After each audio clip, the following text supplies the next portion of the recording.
नमस्कार दोस्तों, आप सभी का एक बार फिर से स्वागत है अभ्यास एग्री एकेडमी की यूट्यूब चैनल में। दोस्तों डिस्कस करते हैं जो हमारी एमसीक्यू सीरीज चल रही है। ये जो एमसीक्यू सीरीज है उसका पार्ट 7 नंबर है। ये जो एमसीक्यू सीरीज है आईबीपीएस, एएफओ और एग्रीकल्चर के जितने भी कॉम्पिटिटिव एग्जाम्स हैं अभी जो आने वाले हैं, जैसे एसडीओ, आरईओ, हरियाणा का एडीओ, एनएफएल के जितने भी एग्जाम्स हैं सभी के लिए बहुत इंपॉर्टेंट है। जो स्टूडेंट अभी जिस भी एग्जाम की प्रिपरेशन कर रहे हैं आप वो भाई सभी स्टूडेंट इसको देखें, आपके लिए बहुत ही बेनिफिशियल है। तो स्टार्ट करते हैं दोस्तों। अगर आप हमारे चैनल पर नए हैं तो चैनल को लाइक करें, शेयर करें, सब्सक्राइब करें। दोस्तों अगर आप एनएफएल का फॉर्म भर चुके हैं, अगर आपने अभी तक एनएफएल का फॉर्म नहीं भरा है तो आप कल लास्ट डेट है एमआर मार्केटिंग रिप्रेजेंटेटिव की 17 नवंबर लास्ट डेट है। अगर आपने नहीं भरा है तो फॉर्म भर दें, ठीक है। उसके लिए हमने एक टेस्ट सीरीज लॉन्च की है जिसके अंदर आप total number of 50 mock test आपको मिलेंगे national fertilizer limited marketing representative की, जिसमें आपको टोटल नंबर ऑफ टेस्ट कितने हैं 50, ठीक है। फुल लेंथ टेस्ट कितने मिलेंगे आपको, यहाँ पर 15 मिलेंगे और आपको एग्रीकल्चर के टेस्ट मिलेंगे आपको 35 और सारे जो टेस्ट मिलेंगे आपको मिलेंगे हिंदी और इंग्लिश दोनों लैंग्वेज के अंदर। ये जो फुल लेंथ टेस्ट है यहाँ पर आपको maths, reasoning, English, current affair, GK सारी चीज आपको अवेलेबल होगी। तो बेस्ट है, इसकी जो वैलिडिटी है वो 6 मंथ की है। चलिए, अगर आप आईपीएस एएफओ का प्रिपरेशन करना चाहते हो तो उसके लिए न्यू बैच हमारा स्टार्ट हुआ है 8 नवंबर से, जिसके टाइमिंग है मॉर्निंग के अंदर 8:30 से लेकर 10:30, इवनिंग के अंदर 7 से लेकर 9। तो 4 घंटे डेली क्लासेस होती है, आप लाइव क्लासेस ले सकते हैं। 1 ईयर वैलिडिटी है। अगर आप ओनली 3 मंथ के लिए कोर्सेज लेना चाहते हैं जिसके अंदर आपको सारे बेनिफिट मिलेंगे, यहाँ पर लेके recorded video, live class, recorded video, test series, schemes वगैरह आपको 750 में एग्जाम की वैलिडिटी तक आपको ये अवेलेबल होगा। नेक्स्ट, अगर आप टेस्ट सीरीज लेना चाहते हैं तो IPS AFO mock test 75 test है 350 के अंदर, mock test plus current affair 551, only mock आपको करंट अफेयर 300 के अंदर अवेलेबल हो जाएगा। आप हमारे टेलीग्राम चैनल, इंस्टाग्राम से जरूर जुड़ें क्योंकि यहाँ पर आपको डेली एमसीक्यू की प्रैक्टिस कराई जाती है। दोस्तों चलिए आगे बढ़ते हैं ना, एप्लीकेशन को डाउनलोड कर सकते हैं आप। चलिए, तो पहला क्वेश्चन है, a bacterial cell having flagella around the cell wall is known as, ठीक है। एक क्वेश्चन है, बहुत सिंपल है, प्लांट पैथोलॉजी का क्वेश्चन है कि एक बैक्टीरिया जो है उसके अगर सेल के चारों ओर, सेल वॉल के चारों ओर फ्लैजिला प्रेजेंट होते हैं तो उस बैक्टीरियल सेल को हम क्या कहते हैं। तो उस बैक्टीरियल सेल को हम क्या कहते हैं, आपको याद रखना है। उस बैक्टीरियल सेल को, ऐसे कोई बैक्टीरिया सपोज है ना, कोई बैक्टीरियल सेल है जिसके अराउंड, चाहे बॉडी के चारों तरफ क्या होते हैं, फ्लैजिला, ऐसा कहना है कि यहाँ पर क्या होते हैं, फ्लैजिला होते हैं। तो ये फ्लैजिला है, क्या है, ये फ्लैजिला है, क्लियर। तो ये जो सभी फ्लैजिला हैं, ठीक है। अब इस बैक्टीरियल सेल को क्या कहेंगे, इस बैक्टीरियल सेल को अब क्या बोला जाएगा, तो याद रखना इस बैक्टीरियल सेल को क्या कहेंगे हम, अब इसको कहते हैं पेरिट्राइकस। दोस्तों क्या कहते हैं इसको, हम पेरिट्राइकस कहते हैं। आप याद रखेंगे क्या कहते हैं इसको, हम पेरिट्राइकस कहते हैं, ठीक है। नेक्स्ट, अब यहाँ पर कुछ इंपॉर्टेंट चीजें हैं, जैसे ए ट्राइकस का मतलब क्या होता है। ए ट्राइकस शब्द का मतलब होता है नो फ्लैजिला, ठीक है, नो फ्लैजिला। अगर कोई भी फ्लैजिला ना हो, नो फ्लैजिला, तो उसे क्या बोलते हैं हम, ए ट्राइकस कहते हैं, ठीक है। अगर सिंगल फ्लैजिला होता है, अगर एक बैक्टीरियल सेल के अराउंड अगर सिंगल फ्लैजिला है तो उसको क्या कहते हैं, उसको हम मोनोट्राइकस कहते हैं। क्या कहते हैं उसको, हम मोनोट्राइकस कहते हैं ना, क्या कहते हैं भाई, मोनोट्राइकस कहते हैं। देन इसके बाद अगर दोनों साइड में वन वन फ्लैजिला है, अगर दोनों साइड में अगर एक एक फ्लैजिला होता है तो उसे क्या कहते हैं, उसे हम एम्फीट्राइकस कहते हैं। क्या कहते हैं उसे, हम एम्फीट्राइकस कहते हैं। ये आपको याद रखना है ना, उसे क्या कहते हैं, एम्फीट्राइकस कहते हैं। चलिए नेक्स्ट क्वेश्चन की तरफ चलते हैं। नेक्स्ट क्वेश्चन है, national seed corporation NSC was establish in the year. तो एनएससी भाई 1963 के अंदर एस्टेब्लिश हुआ है नेशनल सीड कॉर्पोरेशन, जिसका हेड ऑफिस कहाँ है, नई दिल्ली। कहाँ पर है, नई दिल्ली के अंदर इसका हेड ऑफिस है एनएससी। देखो कभी कभी पूछते हैं कि भाई what is the function of NSC, NSC का फंक्शन क्या है, क्यों इस बॉडी को सेटअप किया गया है, किस ऑर्गेनाइजेशन को सेटअप। तो इसका काम होता है टू सप्लाई फाउंडेशन सीड। याद रखना इसका जो मेन काम है कि भाई देश के अंदर सीड इंडस्ट्री को डेवलप करना और फाउंडेशन सीड की सप्लाई करना है। किसकी, फाउंडेशन सीड की सप्लाई करने के लिए पर्टिकुलरली इसको बनाया गया है 1963 के अंदर। अगर सीड एक्ट पूछते हैं तो सीड एक्ट भी एग्जाम में आता है। सीड एक्ट 1966 के अंदर सीड एक्ट आया, बीज अधिनियम। क्वेश्चन नंबर 3 है, virus that attacked bacteria and destroyed their bacterial cell. अगर ऐसा कोई वायरस जो बैक्टीरिया को अटैक करता है, बैक्टीरियल सेल को क्या करता है, डिस्ट्रॉय कर देता है, उसे हम क्या कहते हैं, उसे हम कहते हैं बैक्टीरियोफेज। क्या कहते हैं, bacteriophage is basically virus. Bacteriophage एक प्रकार का वायरस होता है जो किसी बैक्टीरिया पर अटैक करता है, उस बैक्टीरिया को किल कर देता है, मार देता है, उसे हम क्या कहते हैं, बैक्टीरियोफेज। ठीक है, a virus that attack the bacterial cell, उसे हम क्या बोलेंगे, बैक्टीरियोफेज। अब एग्जाम में क्या पूछते हैं, इसका जेनेटिक मटेरियल पूछते हैं ना, कि भाई इसका जो जेनेटिक मटेरियल होता है, जेनेटिक कॉन्स्टिट्यूशन होता है, जेनेटिक कॉन्स्टिट्यूशन जो होता है उसे हम क्या कहते हैं, तो जेनेटिक कॉन्स्टिट्यूशन को हम कहते हैं जो होता है double standard DNA, double standard circular, याद रखना double standard circular naked DNA होता है। ठीक है, कैसा होता है, double standard circular naked DNA इसका मटेरियल होता है। चलिए next question number 4। Question number 4 क्या है, which one of the following term is used by the Mendel for explaining the gene. देखो जीन एग्जाम में पूछते हैं, वो तो बेसिक कंसेप्ट है कि जीन जो है, फादर ऑफ जेनेटिक्स कौन है, मेंडल। तो मेंडल ने जीन शब्द को क्या बोला था। ठीक है, जीन जो टर्म है आपसे पूछेंगे, gene term is given by, तो gene term is given by Johnson. ठीक है, gene term is given by Johnson, तो जीन टर्म तो जॉनसन ने दिए, बट जीन शब्द को जो है मेंडल ने क्या यूज किया। ठीक है, Mendel used which term for gene, तो मेंडल ने यूज किया था भाई फैक्टर। मेंडल ने क्या यूज किया, फैक्टर या एलिमेंट, आपको याद रखेंगे फैक्टर या एलिमेंट टर्म यूज की किसके द्वारा, मेंडल के द्वारा। फैक्टर, एलिमेंट या gene, it is the synonymous, एक दूसरे के क्या होते हैं, एक ही शब्द है। जीन कहो, फैक्टर कहो, एलिमेंट एक ही बात है, मेंडल ने ये टर्म दी। हाँ, जीन होती क्या है, देखो gene is the unit of heredity, आप याद रखना unit of heredity, unit of heredity क्या कहते हैं, जीन कहते हैं हम, which is responsible for expressing a particular character is called gene. Gene क्या होती है कि वंशागति की इकाई को हम जीन कहते हैं, जो किसी के लक्षणों के प्रदर्शन के लिए क्या होती है, जिम्मेदार होती है, उसे हम क्या कहते हैं, जीन कहते हैं। चलिए नेक्स्ट क्वेश्चन की तरफ चलते हैं। नेक्स्ट क्वेश्चन है हमारा, codons like UAG, UAA, UGA, भाई ये जो कोडोन्स होते हैं, ये जो कोडोन्स होते हैं, ये जो कोडोन्स है क्या करते हैं, तो इन कोडोन्स को क्या कहते हैं हम, तो इनको कहते हैं चेन टर्मिनेशन या चेन स्टॉप कोडोन। ठीक है, आपको याद रखना है स्टॉप कोडोन या चेन टर्मिनेशन कोडोन होते हैं, मींस जो प्रोटीन सिंथेसिस होता है, उस प्रोटीन सिंथेसिस को एंड करने वाले जो कोडोन होते हैं वो कौन होते हैं, ये तीनों होते हैं ना, UAG, UAA, UGA, ये याद रखना स्टॉप कोडोन या चेन टर्मिनेशन कोडोन होते हैं। क्वेश्चन नंबर 5 है हमारा। क्वेश्चन नंबर 5 क्या है, एक chromosome segment which has non centromere, not centromere, अगर क्रोमोसोम के पास सेंट्रोमियर नहीं होता है तो उसे क्या कहते हैं, तो भाई उसको क्या बोलते हैं हम, एसेंट्रिक, क्या कहते हैं, एसेंट्रिक कहते हैं। ठीक है, एसेंट्रिक मतलब ऐसा क्रोमोसोम, जैसे ये सिंपल एक क्रोमोसोम है ना, क्या है क्रोमोसोम, ऐसा कोई क्रोमोसोम है जिसमें सेंट्रोमियर ही ना हो तो उसे क्या बोलेंगे, एसेंट्रिक कहते हैं।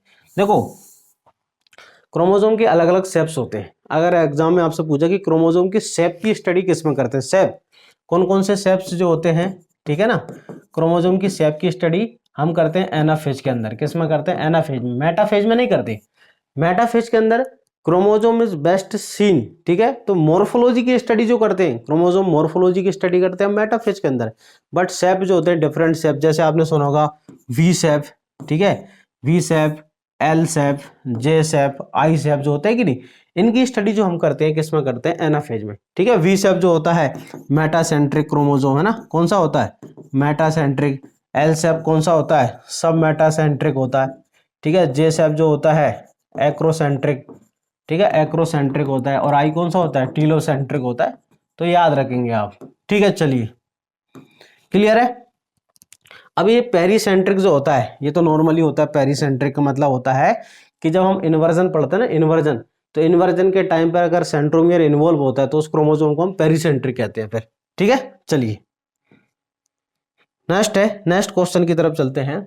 A type of mutation that involve the replacement in DNA or RNA one of the purines another or one pyrimidine with another, it is called, क्या कहता है क्वेश्चन, ये कह रहा है कि वो कौन सा म्यूटेशन है जिसमें एक प्यूरिन का रिप्लेसमेंट किसी दूसरे प्यूरिन से और एक पायरिमिडीन का रिप्लेसमेंट किसी दूसरे पायरिमिडीन से होता है, उसे हम क्या कहते हैं, तो उसे हम क्या कहते हैं, ट्रांसलेशन कहते हैं। देखो याद रखना, ये मोस्ट इंपोर्टेंट एग्जाम्स में पूछा जाता है। ट्रांसलेशन का मतलब कि वन प्यूरिन का रिप्लेसमेंट किसी दूसरे प्यूरिन से ना, एक प्यूरिन का रिप्लेसमेंट किसी दूसरे प्यूरिन से, या एक पायरिमिडीन का रिप्लेसमेंट, एक पायरिमिडीन का रिप्लेसमेंट जो होता है किसी दूसरे पायरिमिडीन से। क्लियर है, एक पायरिमिडीन का रिप्लेसमेंट किसी दूसरे, जैसे ए जो है, ए का रिप्लेसमेंट जी से, या जी का रिप्लेसमेंट ए से, या फिर सी का रिप्लेसमेंट टी से, या फिर टी सी, ये याद रखेंगे आप। तो इसे क्या कहते हैं हम, इसको बोलते हैं हम translation. Purine replacement by another purine, pyrimidine replacement by another pyrimidine, तो इसे क्या बोलेंगे हम, ट्रांसलेशन कहेंगे। हाँ, ऐसे हो सकता है आपसे पूछा कि प्यूरिन का रिप्लेसमेंट किसी अनदर पायरिमिडिन से हो जाए, प्यूरिन का रिप्लेसमेंट अनदर पायरिमिडिन से होता है, ठीक है, या फिर पायरिमिडिन का रिप्लेसमेंट, पायरिमिडिन का रिप्लेसमेंट जो होता है किसी दूसरे प्यूरिन से होता है, तो उसे क्या कहते हैं, तो उसे हम ट्रांसवर्सन कहते हैं। क्या कहते हैं उसे हम फिर, ट्रांसवर्सन, ये वाला प्यूरिन रिप्लेस्ड बाय पायरिमिडिन और पायरिमिडिन रिप्लेस्ड बाय प्यूरिन, ठीक है, तो उसे क्या बोलेंगे, ट्रांसवर्सन। अगर सेम सेम होता है प्यूरिन प्यूरिन पायरिमिडिन, तो उसे क्या बोलते हैं, ट्रांसलेशन कहते हैं।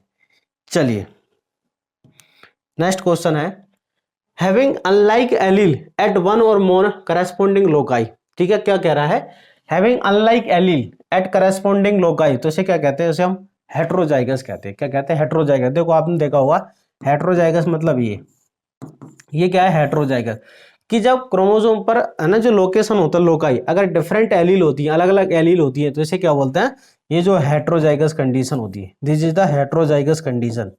क्या होती है, हेट्रोजाइगस कंडीशन, ठीक है। अगर ऐसा होता है like allele at corresponding loci, capital A, या फिर होता है स्मॉल ए, तो इसे क्या कहते हैं भाई, इसे बोलते हैं हम, क्या बोलते हैं इसको हम, होमोजाइगस। क्या कहते हैं इसको हम, होमोजाइगस। क्या कहते हैं इसको, होमोजाइगस कहते हैं। Clear, these are the homozygous condition, ये होमोजाइगस कंडीशन, ठीक है, क्या है, होमोजाइगस कंडीशन है। चलिए ये हो गया होमोजाइगस कंडीशन, ये हो गया हेट्रोजाइगस कंडीशन। अब यहाँ पर दो तीन टर्म लिखिए, ठीक है, मोस्ट इंपोर्टेंट एक टर्म लिखिए, होम्योस्टेटिस। देखो होम्योस्टेटिस का मतलब होता है, ये मोस्ट इंपोर्टेंट टर्म है, कि to maintain the internal environment balance, हमारी जो इंटरनल बॉडी होती है उसके इन्वायरमेंट को बैलेंस या कांस्टेंट बनाए रखना, ठीक है, कांस्टेंट ऑफ इंटरनल इन्वायरमेंट। हमारे शरीर के अंदर हमारा कोई भी ऑर्गेनिज्म होता है अपने शरीर के इंटरनल इन्वायरमेंट को, टेम्परेचर को, ऑस्मोटिक कंसंट्रेशन को, जो सबको मेंटेन करके रखता है, कांस्टेंट बना के रखता है, उसको बोलता है होम्योस्टेटिस। होम्योस्टेटिस का मतलब होता है, ठीक है, टू मेंटेन या constant of their internal environment, शरीर के अंदर की चीजों को क्या कर रखना, कांस्टेंट बनाए रखना। जैसे हमारी बॉडी का टेम्परेचर कितना होता है, 37 डिग्री, अगर एनवायरनमेंट का टेम्परेचर 40 हो जाए तो क्या हमारी बॉडी का टेम्परेचर 40 हो जाएगा, नहीं, इतना ही रहेगा 37। अगर अभी सर्दियों का समय, विंटर सीजन है, ठीक है, नाइट के समय अभी टेम्परेचर कितना है भाई, लगभग 15 डिग्री सेंटीग्रेड, तो क्या हमारी बॉडी का भी 15 हो जाएगा, नहीं, हमारी बॉडी का भी कितना रहेगा, 37। तो इसको कि हमारी बॉडी का जो टेम्परेचर कांस्टेंट है, तो इसी प्रोसेस को क्या बोलते हैं, होम्योस्टेटिस कहते हैं, कि टू कांस्टेंट अवर बॉडी, जो पैरामीटर्स होते हैं उनको कांस्टेंट बनाए रखना, ठीक है। होमोजाइगस हो गया। अब होमोजीनियस का मतलब क्या होता है, देखो होमोजीनियस का मतलब होता है, ठीक है, जेनेटिकली आइडेंटिकल प्लांट्स, ठीक है, जेनेटिकली आइडेंटिकल जो प्लांट्स होते हैं, जेनेटिकली आइडेंटिकल प्लांट्स, ठीक है, genetically identical plants constitute homogeneous population. Homogeneous एक पॉपुलेशन होती है जहां पर क्या होता है, जेनेटिकली आइडेंटिकल प्लांट बहुत सारे मिलकर क्या बनाते हैं, होमोजीनियस पॉपुलेशन बनाते हैं। अगर ऐसा लिखा है कि लाइक एलील, तो होमोजाइगस आएगा। अगर एग्जाम में ऐसा लिखा है जेनेटिकल आइडेंटिकल प्लांट जो पॉपुलेशन है वो क्या होती है, होमोजीनियस होती है। नेक्स्ट है क्वेश्चन नंबर 9, ये आपको डायरेक्ट एग्जाम में, ये जो डेफिनेशन है सीधी की सीधी एग्जाम में आएगी, ठीक है, आपको याद रखना, रट लेना, ठीक है, इसको रट लेना, एग्जाम में सीधी आती है। सिंथेटिक कंपोजिट की वैरायटी सीधी आती है। क्या होता है कि advance generation of a seed mixture of a strain, clones, inbreds or hybrid among them propagated for a limited number of generation by open pollination, इसे हम क्या कहते हैं, इसे हम सिंथेटिक कल्टीवर्स कहते हैं। तो देखो मैं एक बात, सिंथेटिक जो वैरायटीज होती है, कंपोजिट जो वैरायटीज होती है, इनकी डेफिनेशन एग्जाम में आती है, उन डेफिनेशन को आपको सीधा रटना होता है। अगर आपको समझ नहीं आता है कोई बात नहीं, आप उनको रट लो और आती है एग्जाम में सीधा आंसर लगा दो, क्योंकि ये एग्जाम में पूछी जाती है और इनमें कोई चेंजेस नहीं होता है ना डेफिनेशन के अंदर, ठीक है। चलिए नेक्स्ट है completion of the pollination and fertilization unopen flower bud. ये बहुत सारे एग्जाम में ये वाला क्वेश्चन पूछा गया कि पुष्प कलिका के खिलने से पहले, ठीक है, पोलिनेशन फर्टिलाइजेशन होना, ठीक है, अनओपन फ्लावर बड्स के अंदर पोलिनेशन फर्टिलाइजेशन होना, ठीक है, क्या होना, completion of pollination and fertilization in unopen flower bud, it is called cleistogamy. Most important है, बहुत सारे एग्जाम्स में क्वेश्चन पूछा जाता है, क्लस्टोगेमी, ठीक है ना। अब प्रोटोएंडी मींस मैच्योर, प्रोटोएंड्री एंथर या stamens, stamens mature before pistil, है ना, बिफोर पिस्टिल, ठीक है।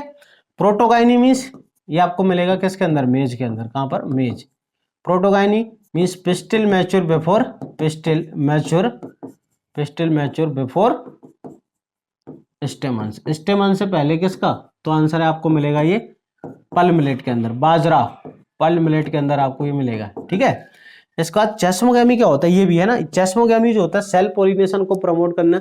ये जो दोनों मैकेनिज्म होती है ये वाली, ये क्रॉस पोलिनेशन को प्रमोट करती है ना, आप याद रखेंगे। ये दोनों मैकेनिज्म जो होती हैं, ये दोनों मैकेनिज्म जो होती है किसको प्रमोट करती है, क्रॉस पोलिनेशन को। किसको, क्रॉस पोलिनेशन को promote. This mechanism promote cross pollination and this to mechanism promote self pollination. ये सेल्फ पोलिनेशन को प्रमोट करती है। किसको, सेल्फ पोलिनेशन को क्या करती है भाई, प्रमोट करने का कार्य करती है। ठीक है, फंक्शन। अब चेस्मोगैमी क्या होता है, pollination and fertilization just after the anthesis. Flower के जैसे ही खुलता है भाई तुरंत पोलिनेशन फर्टिलाइजेशन हो जाता है, उसे हम चेस्मोगैमी कहते हैं। चलिए नेक्स्ट है क्रांज एनाटोमी। तो Kranz anatomy present in C4 plant. ठीक है, C4 प्लांट्स के अंदर क्या होता है, क्रांज एनाटोमी प्रेजेंट होती है, आपको याद रखना है। देखो क्रांज एनाटोमी में क्या होता है, two types of the cells. C4 plants के अंदर क्या होता है, टू टाइप सेल्स प्रेजेंट होती है ना।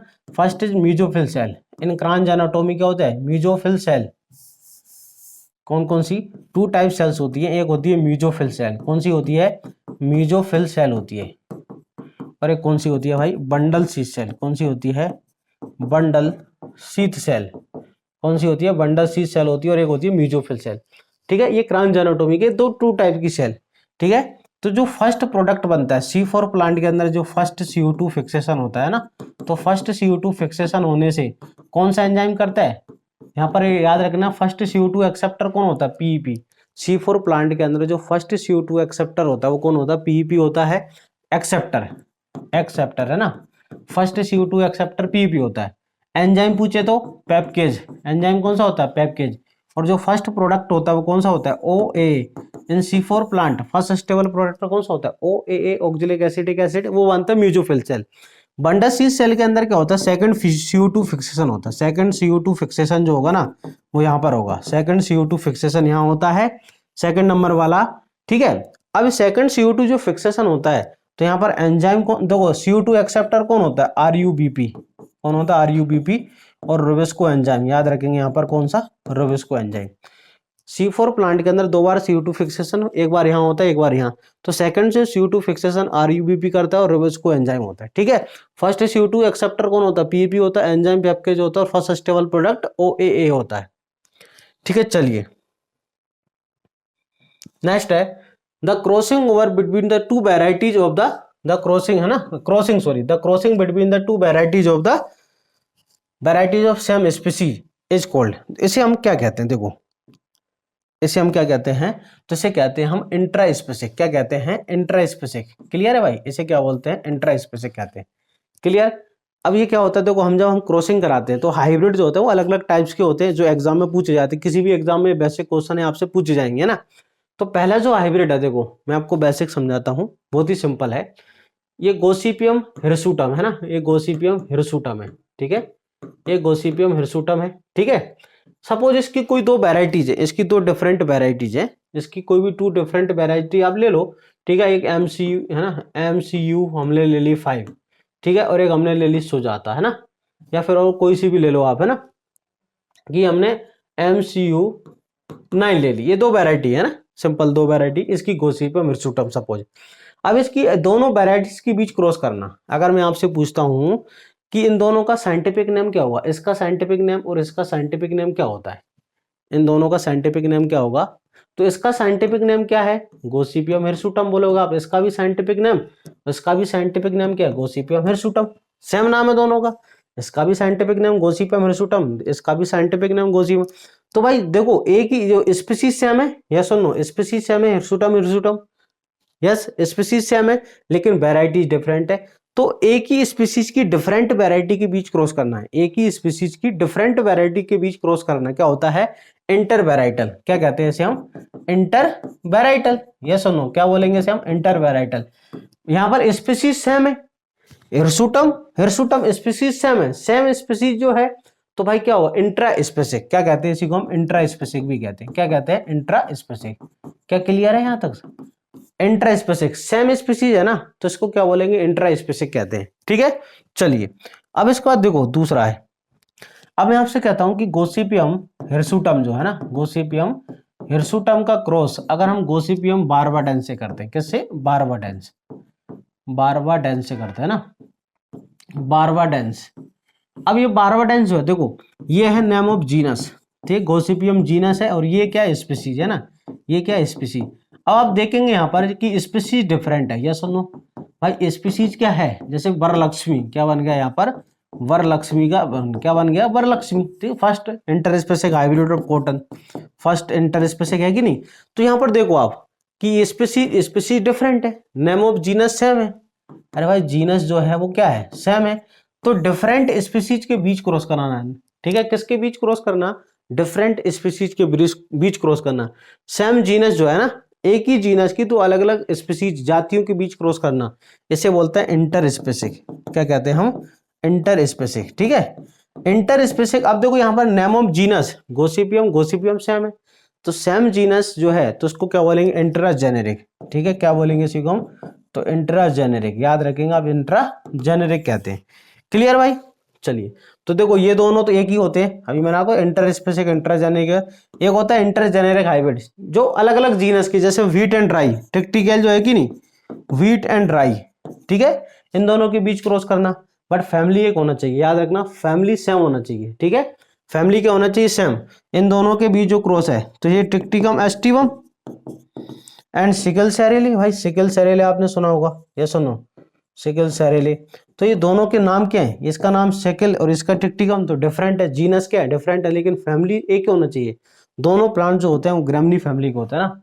बहुत सारे स्टूडेंट इसको क्या याद रख रहे हैं, RAI, तो ये गलत है, RAI तो मस्टर्ड हो जाएगा ना, फैमिली एक होना चाहिए, तो यह इंटरजेनेरिक। जैसे टिटिकल, तो इन दोनों के क्रॉस से क्या बनता है, टिटिकल बनता है कि नहीं, अरे सुनो, इन दोनों के क्रॉस से क्या बनता है, टिटिकल बनता है।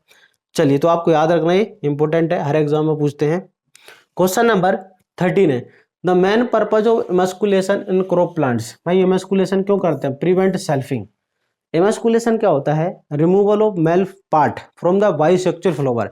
बाइसेक्सुअल फ्लावर जो होता है, बाइसेक्सुअल फ्लावर जो है, तो बाइसेक्सुअल फ्लावर से मेल पार्ट को रिमूव करना। ठीक है, किससे, बाइसेक्सुअल फ्लावर से किसको रिमूव करना, मेल पार्ट को। ठीक है, किसको, मेल पार्ट को रिमूव करना, इट इज कॉल्ड एमस्कुलेशन। क्यों करते हैं, व्हाई, तो आंसर प्रिवेंट सेल्फिंग। हमको क्या करना है, हाइब्रिडाइजेशन करना है, हमको क्रॉसिंग करनी है, हाइब्रिड वैरायटी बनाना है, तो हम डिजायरेबल पोलन ग्रेन से पोलिनेट करना चाहेंगे, तो हमको क्या करना है कि जो बाइसेक्सुअल फ्लावर है, अगर हमने इसको रिमूव नहीं किया ना, इस मेल पार्ट को रिमूव नहीं किया, तो ये सेल्फ पोलिनेशन कर देगा, क्या कर देगा, सेल्फ पोलिनेशन, हमारा काम खराब कर देगा, तो इसको काट के हटाओ। ठीक है, तो बस अब प्लांट के अंदर ओनली फीमेल पार्ट बचा। अब हम डिजायरेबल पोलन से किसी से हम चाहते हैं, जिस प्लांट से हम क्रॉस कराना चाहते हैं, उसके पोलन ग्रेन लाएंगे और उसके ऊपर डाल देंगे।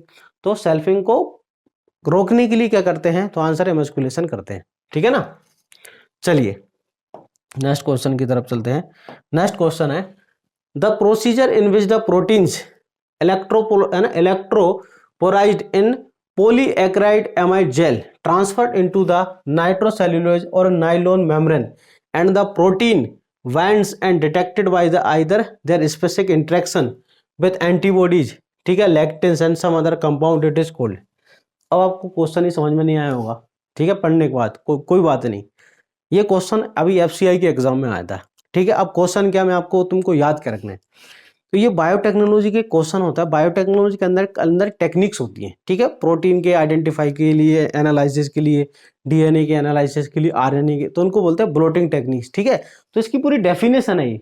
तो यहाँ पर बार बार एक शब्द का इस्तेमाल हो रहा है, प्रोटीन, यहाँ पर एक टर्म इस्तेमाल हो रही है प्रोटीन, तो यहाँ पर किसकी बात चल रही, प्रोटीन की। तो आपको इस पूरी डेफिनेशन, जैसी ऐसी डेफिनेशन आती है, तो आपको अगर प्रोटीन दिखती है कि प्रोटीन को एनालाइज करने के लिए कौन सा, तो आपको लगा देना कि वेस्टर्न ब्लोटिंग, प्रोटीन के लिए कौन सी, वेस्टर्न ब्लोटिंग। और अगर आपसे ये पूछते हैं कि DNA को करना है, सेम डेफिनेशन आती है, अगर ऐसा लिखा हो DNA, तो आप लगा देना साउथर्न ब्लोटिंग। ठीक है, अगर RNA हो तो नॉर्थर्न ब्लोटिंग, ये आपको याद रखना है। और वेस्टर्न प्रोटीन क्या याद रखना, तीन, ये तीनों आपको याद रख लेना। क्या क्या, कि प्रोटीन के एनालिसिस के लिए वेस्टर्न ब्लोटिंग, DNA के एनालिसिस के लिए साउथर्न ब्लोटिंग, और RNA के एनालिसिस के लिए नॉर्थर्न। और कुछ याद नहीं रखना, पूरी डेफिनेशन याद रखने की आवश्यकता नहीं है, आपको शब्द ढूंढना है, प्रोटीन तो बता देना। अभी जो ईस्टर्न ब्लोटिंग जो होता है ना, ये वेस्टर्न का एक मॉडिफाइड फॉर्म होता है। यहाँ पर हम जनरली प्रोटीन और कार्बोहाइड्रेट का करते हैं। किसका? कार्बोहाइड्रेट का। ठीक है, चलिए। तो मैंने आपको क्या बताया, आपको पूरी डेफिनेशन याद रखने की आवश्यकता नहीं है, नॉट रिक्वायर्ड पूरी कंप्लीट डेफिनेशन। आपको क्या है, प्रोटीन लगा है तो वेस्टर्न, डीएनए लगा है साउथर्न, न्यूट्रॉन लगा तो आरएनए, बस 3 शब्द इस्तेमाल, यही एग्जाम में डायरेक्ट आता है। In 1993, the information on polymerase chain reaction and directed mutagenesis by given by, तो भाई पीसीआर टेक्निक किसने दी? तो कैरी मूलियस। आपको मालूम है पीसीआर टेक्निक जो होती है, पीसीआर है ना, polymerase chain reaction, Kary Mullis. चलिए question number next, loose spot of wheat. ठीक है, कैसी डिजीज होती है? इंटरनल सीड बोर्न डिजीज होती है। Loose spot of wheat is internal seed disease. ठीक है ना, ये अस्टिलागो न्यूडा टिटिसाई। ठीक है, अस्टिलागो न्यूडा टिटिसाई। ठीक है, चलिए नेक्स्ट है भाई, the presence of stamens and pistil in different flowers on different plant, it is called dioecious. ठीक है, जैसे पपाया, क्या कहता है ये? देखो क्वेश्चन क्या लिखा है कि एक प्लांट्स पर मेल का होना, एक प्लांट्स पर मेल फ्लोवर, सेकंड प्लांट पर, डिफरेंट प्लांट पर फीमेल, है ना, अलग अलग फ्लोवर अलग अलग प्लांट पर। क्या लिखा है? स्टेमन्स एंड पिस्टिल, तो यहाँ पर स्टेमन्स, वहां pistil, present in different flower on different plant, अलग अलग प्लांट्स पर। ठीक है, अलग अलग प्लांट्स के अलग अलग फ्लोवर पर मेल फीमेल पार्ट का प्रेजेंट होना, उसे क्या बोलते हैं? डायोसियस कहते हैं। क्या कहते हैं सर? डायोसियस। अगर ये देखो different flower on same plant, different flower on same plant, अगर यहाँ पर होता है मेल, जैसे मेल होता है मेज के अंदर, है ना, मेज प्लांट के अंदर आप देखोगे तो यहाँ पर क्या होता है? मेल। ठीक है, और यहाँ पर क्या होता है? फीमेल। यहाँ पर होता है फीमेल। फ्लोवर डिफरेंट पर प्लांट सेम, फ्लोवर क्या है? डिफरेंट है, लेकिन प्लांट क्या होता है? सेम होता है। प्लांट सेम है, फ्लोवर डिफरेंट है, क्या बोलेंगे? मोनोसियस। क्या बोलते हैं? मोनोसियस कहते हैं। क्या कहते हैं? मोनोसियस। ठीक है, अब देखो डाई हाइब्रिड तो एक क्रॉस होता है, डाई हाइब्रिड द क्रॉस, हम जब 2 कैरेट्स को लेके क्रॉस करते हैं तो क्या कहते हैं? हम डाई हाइब्रिड। ठीक है, तो आप यहाँ पर याद रखेंगे F2 रेशो, है ना, F2 के अंदर फिनोटाइप रेशो आपको याद रखना है, सिंपल, जो एग्जाम्स में आपसे पूछा जाएगा, 9:3:3:1। और यहाँ पर आप रखेंगे F2 के अंदर F2 जनरेशन फिनोटाइप रेशो 3:1। कितना याद रखेंगे आप? 3:1, है ना, मोनो हाइब्रिड क्रॉस का 3:1, यहाँ पर 9:3:3:1 होता है। ठीक है, मोनोसियस मैंने आपको बता दिया अभी। क्वेश्चन नंबर 18 है, which one of the following is the responsible for falling of the ripen fruit from the plant. देखो आपसे अगर ऐसा पूछा जाए ना, एब्सेशन के लिए, फॉलिंग मतलब फ्रूट ड्रॉप के लिए जिम्मेदार कौन होता है? प्लांट के अंदर फ्रूट ड्रॉप के लिए, ऐसे फल पक चुका है, राइपन फ्रूट है, वो नीचे गिर जाएगा, इसके लिए जिम्मेदार कौन होता है? इसके लिए भाई एब्सिसिक एसिड, मैन कौन होता है? एब्सिसिक एसिड जिम्मेदार होता है। प्लांट के अंदर फ्रूट ड्रॉप के लिए, पत्तियां ड्रॉप होना, फ्लावर ड्रॉप होना, ये सब के लिए मेन हार्मोन कौन सा होता है? तो आंसर है abscisic acid, A B hormone होता है। ठीक है, एब्सेशन की प्रोसेस के लिए। ठीक है, चलिए, अगर हमको फ्रूट ड्रॉप को प्रिवेंट करना है, आपसे पूछा जाए कि फ्रूट ड्रॉप को प्रिवेंट करना है, तो हम ऑक्सीजन का यूज करेंगे। फ्रूट ड्रॉप को प्रिवेंट करने के लिए ऑक्सीजन का, और फ्रूट ड्रॉप को प्रमोट करने का काम कौन करता है? AB. Which one of the following gases contributes the maximum to global warming. ठीक है, कि ग्लोबल वार्मिंग में कौन सी गैस का ज्यादा कंट्रीब्यूशन है? तो ग्लोबल वार्मिंग के अंदर कौन सी? कार्बन डाइऑक्साइड का लगभग भाई कितना है? 60% पार्ट ये है। मेथन का लगभग आप देखो 25% है ना, 20 से लेके 25% तक है। या आप CFC देखोगे 11 से लेके 14% तक है। और इसका ऑक्सीजन का तो है नहीं भाई, ग्लोबल वार्मिंग ऑक्सीजन का तो रोल थोड़ी है। तो इनका तीनों का, एक N2O गैस होती है ना, N2O 6% है ना, इन सभी गैसेस का रोल है किसके अंदर? ग्लोबल वार्मिंग के अंदर। तो आप क्या करना, आप है ना COP26, ठीक है, आप जो भी एग्जाम देने जा रहे हैं, तो अभी जो है ना, मैंने आपको पिछली वीडियो के अंदर ही बताया था कि इसके करंट अफेयर्स आपको पढ़ के जाना है। ठीक, इसके बाद है एल्बिगो कैंडिडा, एक फंगस होती है Albugo Candida which causes white bluster on mustard white rust of crucifers. अभी किस टाइप की है? देखो आप पढ़ते होंगे कि white rust of crucifer Albugo Candida, लेकिन यहाँ पर क्वेश्चन थोड़ा एडवांस है। क्या है? It is the fungus of, ये होती है ओब्लिगेट पैरासाइट। कैसी होती है भाई? Obligate parasite. इसका मतलब क्या होता है? इसका मतलब ये होता है, ओब्लिगेट पैरासाइट का मतलब अवैकल्पी। ठीक है, हिंदी में कहते हैं अवैकल्पी परजीवी। अब मैं आपको एक बेस्ट एग्जांपल देता हूं। ठीक है, अवैकल्पिक परजीवी का मतलब यह है कि कोई व्यक्ति क्या है, पानी पी के जिंदा रहता है कि मैं पानी पीऊंगा, अगर पानी कभी खत्म हो गया और मेरे पास एक ऑप्शन है कि शराब, ठीक है, दारू है, लेकिन मैं दारू से हाथ नहीं लगाऊंगा, अगर पानी होगा तो ही पीऊंगा, लेकिन दारू से हाथ नहीं लगा, लेकिन मर जाऊंगा लेकिन दारू से हाथ नहीं लगाऊंगा, तो वो होता है ऑब्लिगेट पैरासाइट। ठीक है, कि मैं सिर्फ ओनली लिविंग होस्ट पर ही सर्वाइव करूंगा। ऑब्लिगेट पैरासाइट का मतलब होता है दे सर्वाइव ओनली लिविंग होस्ट, दे सर्वाइव, ठीक है, दे सर्वाइव ओनली लिविंग होस्ट। ठीक है, अगर देखो लिविंग होस्ट जिंदा होगा, अगर कोई जीवित जीव जिंदा है उससे ही खाना लेते हैं, अगर लिविंग होस्ट नहीं है तो इनकी क्या हो जाएगी, डेथ। बात समझ में आ रही है? ये हमेशा अपना फूड किससे लेते हैं, ये लेते हैं किससे, जीवित जीवों से, लिविंग होस्ट। अगर लिविंग होस्ट नहीं है तो बोले हम किसी डेड ऑर्गेनिक मैटर से खाना नहीं ले सकते, हम मरना पसंद करेंगे लेकिन डेड ऑर्गेनिक मैटर से खाना नहीं लेंगे, जैसे शाकाहारी। ठीक है, लेकिन भाई खाना नहीं है लेकिन मांस से हाथ नहीं लगाएंगे, लेकिन मर जाएंगे लेकिन कभी मांसाहारी खाना नहीं खाएंगे, तो वो है ऑब्लिगेट पैरासाइट। दूसरे क्या होते हैं, यहां पर लगा दूसरा टर्म फैकल्टेटिव पैरासाइट। ठीक है, फैकल्टेटिव पैरासाइट। देखो फैकल्टेटिव पैरासाइट जो है ना, विकल्पी, क्या है, विकल्पी। देखो फैकल्टेटिव मतलब इनके पास फैसिलिटी है, क्या फैसिलिटी है ना, फैकल्टेटिव का मतलब हमारे पास एक विकल्प है, क्या है, विकल्प। ठीक है, विकल्पी परजीवी।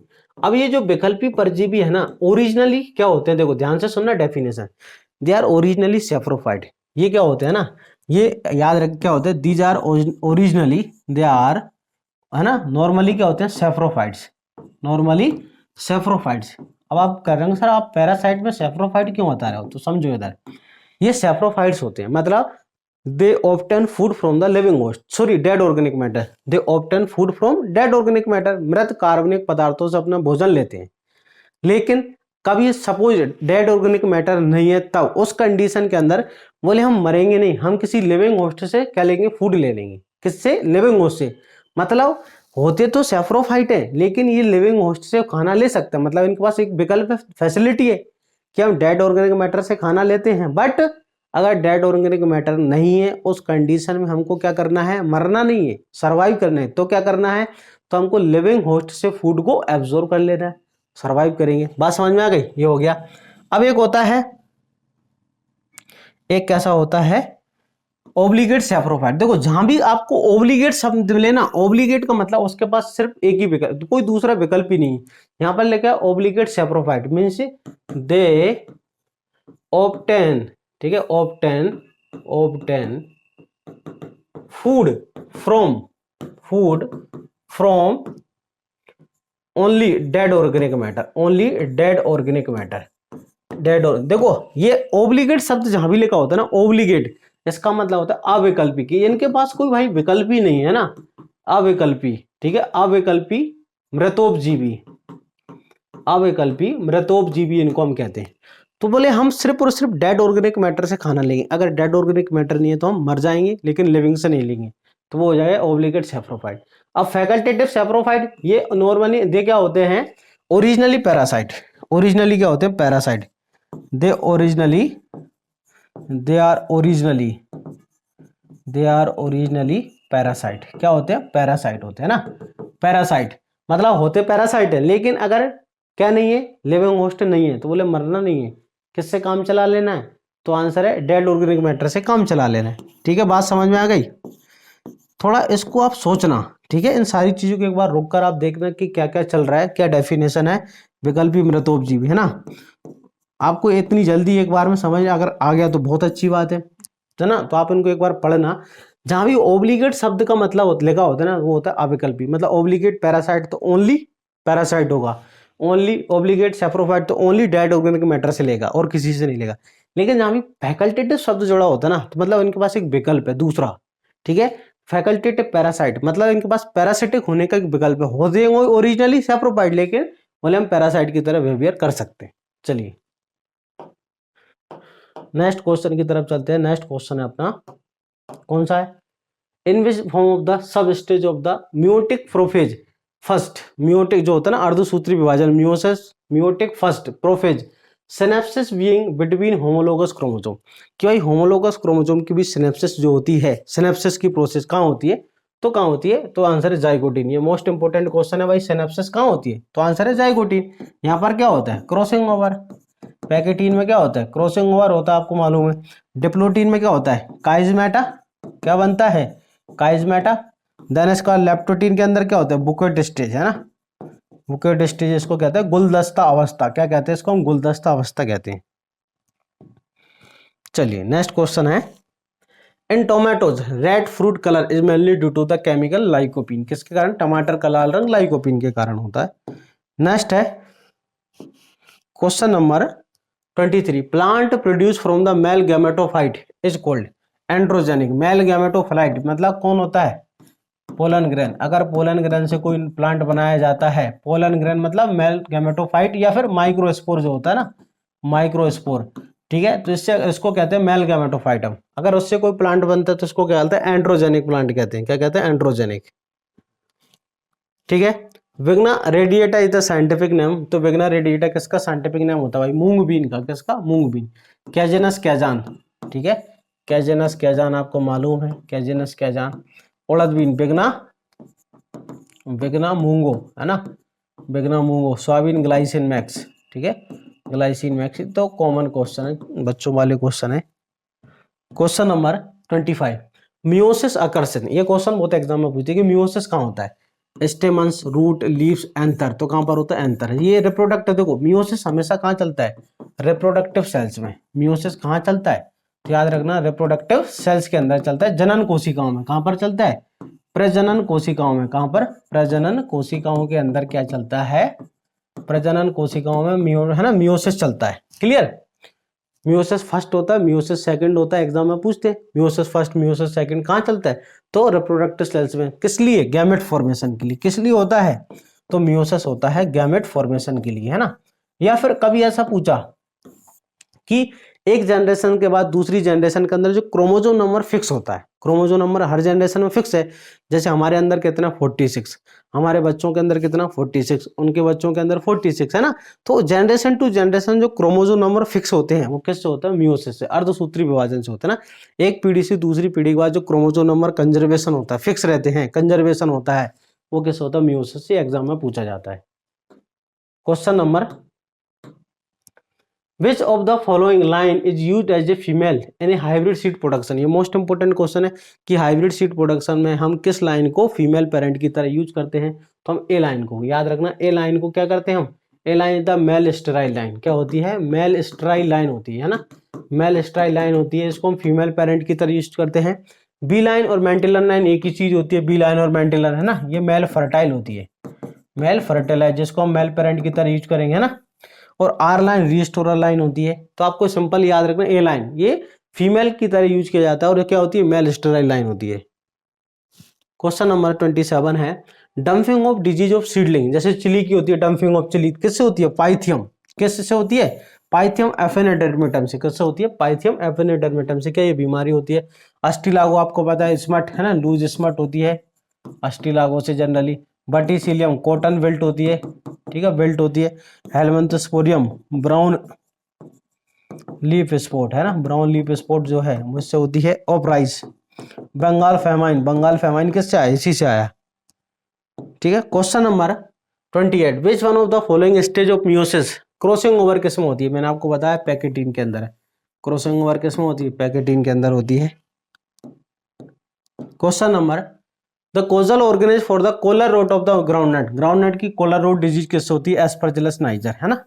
फ्लेवस से नहीं होती। इससे क्या होता है? याद रखना एफ्लाटॉक्सिन। इससे क्या होता है? एफ्लाटॉक्सिन का सीक्रेशन, है ना। एफ्लाटॉक्सिन होता है ग्राउंडनट के अंदर एक mycotoxic chemical harmful aflatoxin, Aspergillus flavus. लेकिन कोलर रोट डिजीज किससे होती है? एस्परजिलस नाइजर से होती है ना। इससे ड्रग्सलेरा जो है इससे होता है भाई leaf blight, leaf blight, leaf blight of finger millet. Finger millet, है ना, फिंगर मिलेट की डिजीज होती है। अल्टरनेरिया सीसामेमी भाई, जैसे अल्टरनेरिया ब्लाइट जो है ना, लीफ अल्टरनेरिया ब्लाइट किसका? जैसे टोमेटो पोटैटो के अंदर होता है ना, अर्ली ब्लाइट लेट ब्लाइट होते हैं। अर्ली ब्लाइट जो तो ब्लाइट डिजीज होती है सीसामेम की। इसके बाद क्वेश्चन नंबर 30, ए माइकोटॉक्सिक्स कोल्ड एफ्लाटॉक्सिन। अभी मैंने आपको बताया कि माइकोटॉक्सिन एफ्लाटॉक्सिन ग्राउंडनट के अंदर सीक्रेशन होता है, ठीक है, व्हेन ग्रोइंग और ग्राउंडनट और सीरियल। भाई किस फंगस से होता है? एस्परजिलस फ्लेवस से। किससे होता है? एस्परजिलस फ्लेवस। मोस्ट इंपोर्टेंट एग्जाम में पूछा जाता है कि माइकोटॉक्सिक जो होता है एक प्रकार का जहरीला तत्व aflatoxin, it is secreted by Aspergillus फ्लेवस, fungus से होता है। क्लियर? तो आई होप 30 क्वेश्चन आपको सारे समझ आए होंगे, ठीक है। मिलते हैं दोस्तों नेक्स्ट वीडियो के अंदर, तब तक के लिए जय हिंद।